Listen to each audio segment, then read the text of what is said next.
अस्सलाम वालेकुम दोस्तों, मैं हूं फयाज़ महमूद और आप देख रहे हैं फयाज़ महमूद यूट्यूब चैनल। ले जनाब,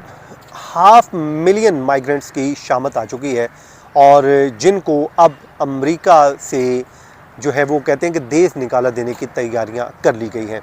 मतलब 5 लाख लोगों को, ऐसे वो लोग हैं जिनकी जो आर्जी कानूनी हैसियत थी उसको मनसूख करने की ट्रंप एडमिनिस्ट्रेशन ने ठान ली है और उसके लिए बाकायदा तौर पे अब मनसूबाबंदी भी कर ली गई है और जो हुकूमती नोटिस एक जारी कर दिया गया इस हवाले से कि वो क्या करने जा रहे हैं। तो अब ये जो 5 लाख माइग्रेंट्स हैं, ये कौन हैं और किस तरीके से यहाँ पर पहुँचे थे, और वो प्रोग्राम जो प्रेसिडेंट जो बाइडन के दौर में स्टार्ट किया गया था, अब उस प्रोग्राम को ये कहकर मनसूख किया जा रहा है कि भाई ये वो प्रोग्राम जो है जिस मकसद के लिए बनाया गया था वो उसमें मुकम्मल तौर पे नाकाम हो चुका है, उसमें कोई हासिल वसूल नहीं हुआ है। तो इसलिए अब इस प्रोग्राम को हमेशा हमेशा के लिए खुदा हाफिज़ कहा जा रहा है। तो यही वजह है कि अब 5 लाख ऐसे माइग्रेंट्स हैं जिनका फ्यूचर जो है वो अब तार्क हो चुका है, वो स्याह हो चुका है। अब क्या होने जा रहा है, इस पे आज के व्लॉग में हम आपके सामने डिटेल रखते हैं। जो हुकूमत ने एक नोटिफिकेशन जारी किया है, उस नोटिस के मुताबिक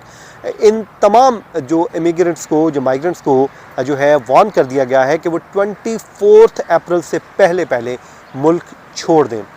और साथ ही साथ ये भी कहा गया है क्योंकि इस तारीख के बाद उनके जो रिहायशी इजाज़तनामे हैं और मुल्क बदरी से बचाव का जो तहफ़्फ़ुज़ है उसको ख़त्म कर दिया जाएगा। ये बाकायदा तौर पे उनको नोटिस भी सर्व कर दिया गया है और इस हवाले से ये मजमूई तौर पे 5,30,000 मुहाजिरीन बनते हैं जो प्रेसिडेंट जो बाइडन के दौर में उस प्रोग्राम के तहत मुतारिफ़ हुए थे, जो एक स्पॉन्सरशिप प्रोग्राम था CHNV जिसको नाम दिया गया था, और उसमें ये लोग अमेरिका में आए थे। उसका मकसद ये था कि कानूनी इमिग्रेशन के रास्ते को खोलना था ताकि जो है ये लोग इलीगल रास्ते से ना आएँ बल्कि लीगल रास्ते से आएँ। लेकिन प्रेसिडेंट ट्रंप ने इक़्तिदार में आते ही इस प्रोग्राम को मुअत्तल कर दिया था और अब ये प्रोग्राम जो है वो ख़त्म किया जा रहा है। अब इसमें ये कोई वाज़ेह तक़सीम तो नहीं है कि इस मुहाजिरीन में से कितने लोग इस दौरान कोई और कानूनी हैसियत हासिल कर सके हैं या उन्हें अमेरिका में रहने की इजाज़त दी गई है या नहीं। लेकिन जो डाटा ये कहता है कि 5,30,000 वो लोग, इन तमाम तर लोगों को मुल्क बदरी का जो है परवाना थमाया जा रहा है कि जी आप ये पकड़ें और यहाँ से चलते बने। अब ये प्रोग्राम जो है वो शुरू कब हुआ, मैं आगे चल के आपको डिटेल बता देता हूँ। जो बाइडन की डेमोक्रेटिक जो हुकूमत है उसने 2022 में ये शुरू किया था और इसमें सबसे पहले वेनेज़ुएला के शहरियों के लिए ये प्रोग्राम आगाज़ किया गया था, लेकिन बाद में ये प्रोग्राम दीगर ममालिक तक भी फैल गया और इसके तहत मुहाजिरीन और उनकी करीबी अहल खाना को अमरीकी स्पॉन्सर रखने की शर्त पर अमेरिका में दाखिल होने और 2 साल तक आर्जी इमिग्रेशन हैसियत में रहने की इजाज़त दी गई थी। मैं आगे चल के बताता हूँ कि किस किस मुल्क के कितने बाशिंदे हैं इस प्रोग्राम के तहत पहुँचे थे। और उसके बाद जो बाइडन इंतज़ामिया का मौक़िफ़ ये था कि इस प्रोग्राम से एक तो गैर कानूनी तौर पे जो सरहद पे लोगों की नकल मकानी होती है उसको रोकने में मदद मिलेगी और मुल्क में दाखिल होने वाले को बेहतर तरीके से एक जो सिक्योरिटाइज़ किया जा सकेगा, उनकी सिक्योरिटी का अमल मुकम्मल किया जा सके। क्योंकि अगर ये लोग इलीगल आते हैं तो इनका कोई अता पता नहीं होगा कि ये कौन है, कहाँ से आए हैं, कैसे आए हैं। लेकिन अगर इनको इस लीगल रास्ते से लाया जाता है तो एक तो इनकी सिक्योरिटी हो जाएगी, इनके ऊपर एक चेक होगा और इनको मालूम होगा कि ये कहाँ पर रह रहे हैं और क्या कर रहे हैं। अब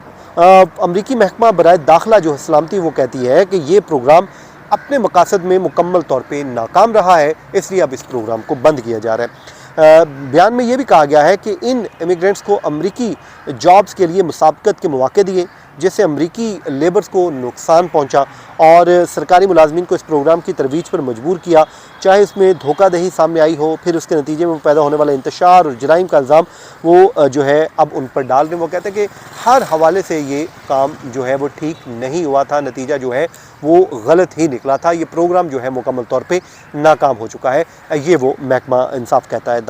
महकमा जो कहता है। अब इसमें वो कहते हैं कि जो वफाकी रजिस्टर में शाया होने वाले जो 35 सफ़हात पर मुश्तमिल नोटिस के मुताबिक कुछ इमिग्रेंट्स को केस बाय केस की बुनियाद पर अमेरिका में रहने की इजाज़त भी दी जा सकती है। ये नहीं होगा, वो कहते हैं कि 5,30,000 को उठा के फेंक देंगे, लेकिन ये भी नहीं होगा कि सबको रखेंगे। वो कहते हैं केस टू केस हम देखेंगे कि अगर कोई लगता है कि इसका यहाँ पर रहना ज़रूरी है तो उसको रहने की इजाज़त दी जाएगी, वरना सबको यहाँ से चलता किया जाएगा। अब ट्रंप एडमिनिस्ट्रेशन इस बात पर भी गौर कर रही है कि जो 2,40,000 यूक्रेन के जो माइग्रेंट्स थे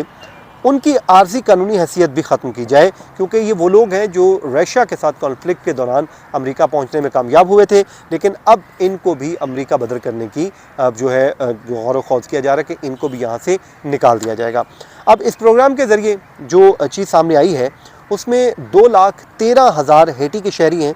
1,20,700 वेनेजुएला के और 1,10,900 क्यूबा के शहरी और 93,000 जो हैं दूसरे महाजरीन हैं जो अमेरिका में दाखिल हुए थे और उसमें जो कामयाब हुए थे। उससे कबल ट्रंप ने इस प्रोग्राम को मुअत्तल कर दिया था और अब जो है गुज़श्ता माह जो DHS ने ऐलान किया कि वो अगस्त में हैती के 5 लाख शहरियों के लिए भी TPS को ख़त्म कर देंगे, जो टेम्परेरी प्रोटेक्शन एक उनको दिया गया था, अब उसको भी ख़त्म करने का कहा जा रहा है। तो अब जुज़वी तौर पे ये प्रेसिडेंट ट्रंप के इक़्तिदार संभालने के बाद से लेके अब तक ये बड़े फैसले हैं जो लोगों को यहाँ से मुल्क बदल करने के लिए किए जा रहे हैं। तो ये था जी आज का हमारा व्लॉग। अपनी दुआओं में याद रखें, जहाँ रहे खुश रहें। मुझे दीजिए इजाज़त। अल्लाह हाफ़िज़।